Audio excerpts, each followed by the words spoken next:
Noel, frustrating 3-2 defeat tonight. How would you sum up that game? Yeah, exactly what you said. I don't think Jack had a save to make in the second half. Bar the free kick that we feel we should do better with. But in terms of the game, how it went, I thought we started really well. We were bright, created 2 or 3 really good chances in the first 10-15 minutes, and then maybe we spoke about the young ones, getting into the box, doing the right things, locking it out. We get a couple of goals, and all of a sudden we find ourselves 2 goals down, one from a ricochet, and then the set play goal. So it was how we see the character of the group now coming out, because it's the first time a lot of these boys have played under big crowds or pressure crowds and stuff. In a derby game, we all want to win, so the expectation is heightened.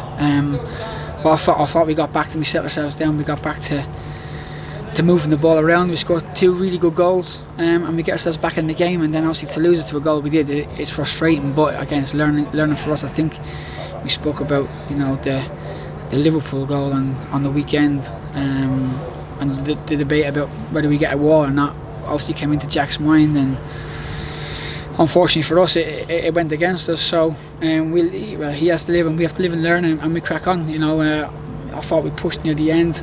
We got a little bit tired, as you do with young legs, and obviously the debuts we had in the team. In terms of that, it was really positive. Jack Marriott getting 70 minutes and much needed for him, and getting a goal. And then Matt Ritchie coming on and being a bright spark. I thought we could have got him in a few times as well, to be fair, to go bearing down a goal, but it wasn't to be. But he looked bright when he came on, so there's a positives. It was a youthful running 11, but as you mentioned a little bit there, it was really good to see the character, even though we went 2-0 down, to see them come back and get themselves back into the game as well. You must be very impressed with the character of the team. Yeah, definitely. Young Joe Barrow, I think it's his second game. He hasn't been in and around there for a long time. Jerry Ocken-Peters, was in and around the pre-season. Come in Tyler Saki, back in and around there. And it's a different level of pressure for these boys, especially when it's a derby game. We never want to lose them. No matter what, we don't want to lose no matter what. But when it's derby games, obviously the emotions are heightened. And it's great learning from, great experience. One that they'll take with them going forward. Even for you look at Darrell Dorset as his 50th appearance tonight for us, and John Ryan's 2nd or 3rd game for us, and all these people will take great learnings from it, and we move forward. There's not many difficult tasks like marking Ollie Palmer, so for people like Michael Stickland and Darrell Dorset, as you say, invaluable experience for them. Yeah, he's done it for the last 10-15 years at the level. He's a real handful. He's a big lad. He uses his body really well, and even for the set play goal with John Ryan, it's invaluable learning for these lads. We have to be more aggressive, and we have to be able to deal with it, and we have to. There's more than one way to skin a cat. We can bump him and drop off. Different ways of how we can contain him in terms of how he brings people into play. But for spells, I thought we've done it really well.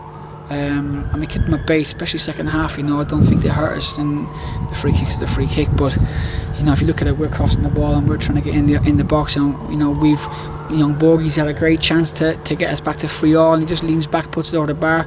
We end up hitting the underside of the crossbar with a devilish ball from John Ryan, and we just fell short in that final third. From one ex-Wrexham striker to another, Jack Marriott, of course, getting on the score sheet for the first time tonight. He was the 1,500th player to play for Reading. Amazing. How do you think of his first start tonight in a Reading shirt? I thought he was a really bright spark. I think even I can hear him in the game, talking to the lads about balls he wants and conversations that he's new to the team.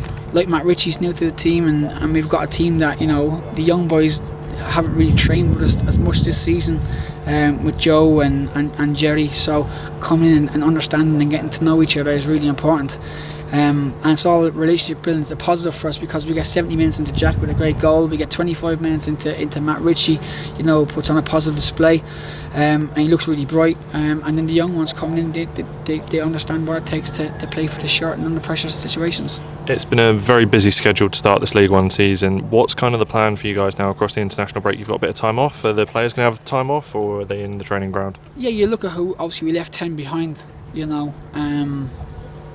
This evening, the boys that have been playing the majority of the games in the league, and then obviously you got Tavangi going internationals, Mamadi going to internationals. Andre fell ill today, so young Joe came into it after going through the prep yesterday. Was really ill this morning, and we're missing one more there. Who am I missing? That's gone internationals. Mark? Obviously Mark's internationals as well. So, you know, you're talking about putting the boys together, putting a team together that hasn't played together, to put in a performance and play at times the way we played, you know, is the pleasing aspect. The disappointing part is losing the game, because we don't want to lose. Simple as that. But in terms of it, there's loads of positives to take from it. And just finally, on the travelling fans today, sold out away end here. Great to have their support and great for the young lads to have them behind them. Yeah, they were great. Obviously, it's not going to hear their frustration at the end of the game. It's understandable. You know, we don't want to lose any game, especially to local rivals. But I thought they got behind the team when we got it back to 2-2. You know, the roar and the encouragement they gave was really positive. So we appreciate them coming down. You know, I know it's not easy on a Tuesday night to come down. Obviously, on the M4, but we're just disappointed we couldn't give them something to cheer about going home. Well, no, thank you for your time and enjoy your international break.